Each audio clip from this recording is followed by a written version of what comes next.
Bismillahirrahmanirrahim.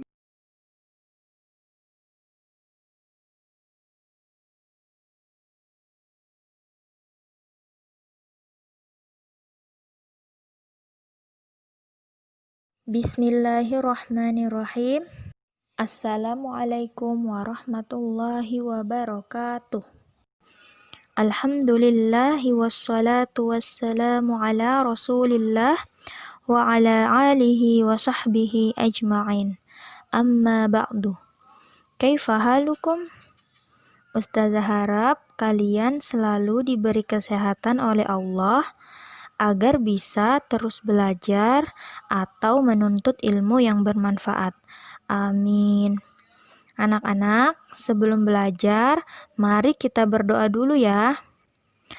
Allahumma inni as'aluka ilman nafi'an wa rizqan tayyiban wa amalan mutaqabbalan. Alhamdulillah, kita telah menyelesaikan subtema 3, bermain di sekitar sekolah pada pembelajaran 1-6. Hari ini insya Allah kita akan belajar tematik lagi pada tema 2, bermain di lingkunganku, subtema 4, bermain di tempat wisata pada pembelajaran 1 dan 2. Nah anak-anak, jangan lupa ya untuk mengulang-ulang kembali pelajaran sebelumnya. Tempat wisata adalah tempat yang menyenangkan. Di sana kita dapat melihat-lihat tempat yang menyenangkan. Di tempat wisata kita juga dapat bermain, melakukan beberapa permainan, tetapi kita harus berhati-hati. Jangan sampai kegiatan kita mengganggu orang lain. Anak-anak, coba amati gambar tersebut. Nah, dari gambar terlihat beberapa anak yang sedang berwisata ke pantai. Nah, berwisata itu apa anak-anak? Tentu kalian sering mendengarnya bukan? Ya, jadi wisata adalah bepergian bersama ke suatu tempat untuk memperluas pengetahuan, bersenang-senang, dan sebagainya. Jadi berwisata bisa ke pantai, ke tempat bersejarah atau museum, kebun binatang, taman bunga, dan tempat lain yang menyenangkan. Wayan membeli 5 ekor ikan di pantai. Dia ingin memberikan semuanya kepada kakek. Jadi dia membagi ikan tersebut menjadi 1 bagian. Berapa banyak ikan yang didapat kakek? Jadi 5 bagi 1 sama dengan 5. Jadi kakek mendapatkan 5 ekor ikan dari Wayan. Selanjutnya kita akan menjawab soal cerita terkait pembagian di halaman 154. Nomor 1, Melanie membeli 3 buah layang-layang. Dia ingin memberikan semuanya kepada adiknya, Lilik. Lilik akan mendapat titik-titik buah layang-layang. Jadi 3 dibagi 1 sama dengan 3. Jadi Lilik akan mendapat 3 buah layang-layang. Kemudian nomor 2, Pak Udin membeli 6 buah buku tulis. Dia akan memberikannya kepada Dani. Dani akan memperoleh buku sebanyak berapa buah anak-anak? Jadi 6 dibagi 1 sama dengan 6 buah. Jadi Dani akan memperoleh buku sebanyak 6 buah. Nomor 3, 15 butir telur diberikan oleh ibu kepada Bibi. Bibi akan mendapat titik-titik butir telur. Jadi 15 dibagi 1 sama dengan 15. Kemudian nomor 4. Nomor 4, 30 siswa akan menaiki sebuah bus. Satu buah bus tersebut akan membawa 30 siswa. Jadi 30 dibagi 1 sama dengan 30 siswa. Kemudian nomor 5. 22 orang akan menaiki sebuah perahu. Maka satu perahu akan dinaiki berapa orang anak-anak? Jadi 22 dibagi 1 sama dengan 22 orang. Nah, kesimpulannya, jika suatu bilangan dibagi 1, maka hasilnya bilangan itu sendiri. Jadi bilangan apapun kalau dibagi 1, maka hasilnya bilangan itu sendiri.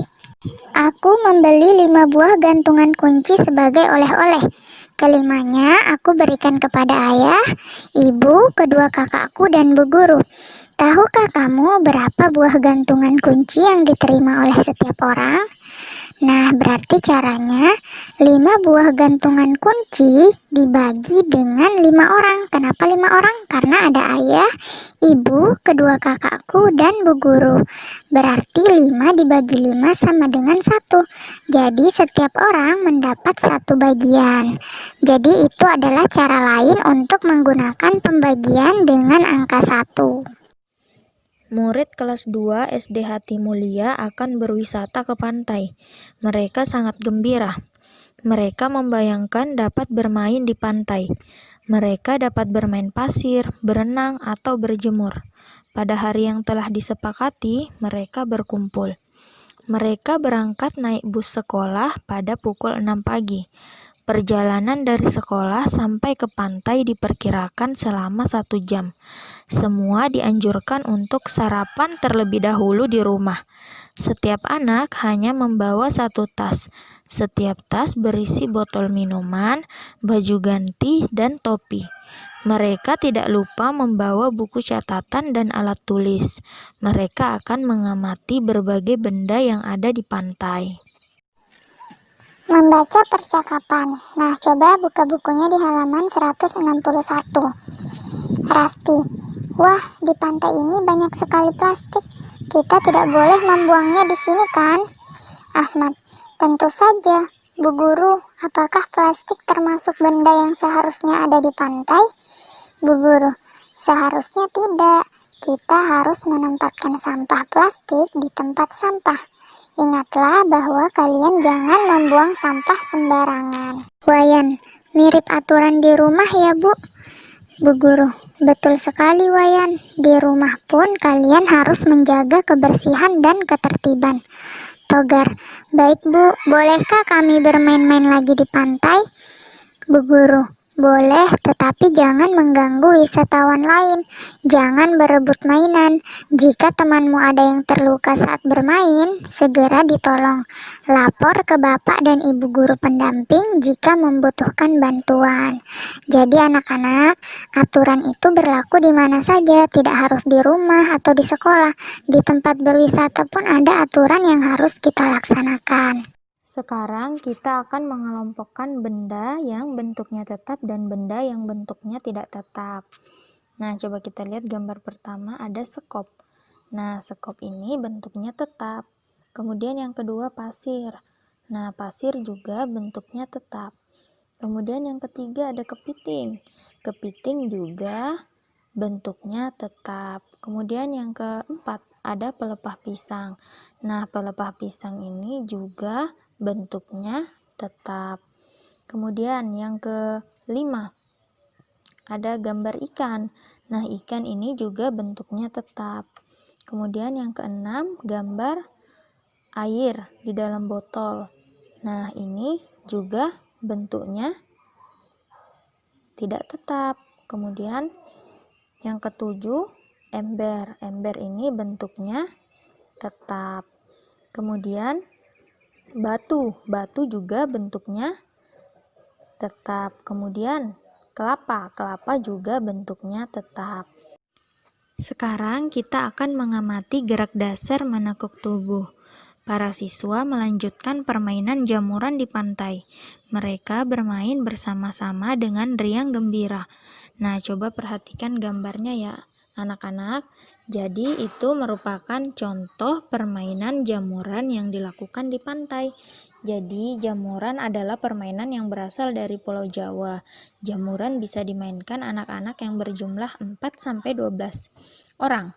Nah, jamuran juga biasanya diadakan di waktu sore dan malam saat bulan purnama. Anak-anak yang ikut bermain umurnya diantaranya 6-13 tahun. Bermainan jamuran bisa dimainkan oleh anak lelaki, anak perempuan, atau campuran. Nah, bermain jamuran ini tidak membutuhkan perkakas warna-warni, hanya membutuhkan tanah yang lapang dan yang luas. Nah, Jadi, coba perhatikan gambar 4.3 ini merupakan berlatih gerakan menekuk. Coba kita lihat ya. Sekian dulu video hari ini. Semoga apa yang Ustazah sampaikan bisa dipahami dan bermanfaat untuk anak-anak semua. Amin. Sebelum kita akhiri, mari kita baca bersama doa kafaratul majelis. Subhanakallahumma wa bihamdik asyhadu an la ilaha illa anta astaghfiruka wa atubu ilaik. Assalamualaikum warahmatullahi wabarakatuh.